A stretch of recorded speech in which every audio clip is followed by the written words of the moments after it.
আপনার পাশের দোকান, ধরুন কোনো একটা দোকান 500 টাকায় একটি ডিসপ্লেকে হোলসেল করছে। এবার সেই ডিসপ্লে আপনি 450 টাকায় হোলসেল করুন চায়না থেকে আনিয়ে। তাহলে দেখুন তো আপনার পাশের দোকানে কেউ কি আর যাবে? না, আপনার দোকানেই কাস্টমারের লাইন লেগে থাকবে।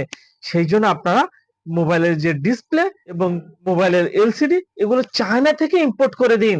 কিভাবে করবেন?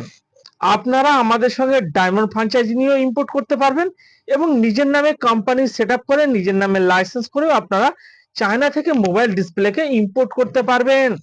এবার এখানে অ্যামাউন্ট নিয়ে প্রশ্ন করবেন অনেকে যে কত টাকার আমরা ডিসপ্লেকে ইম্পোর্ট করতে পারবো।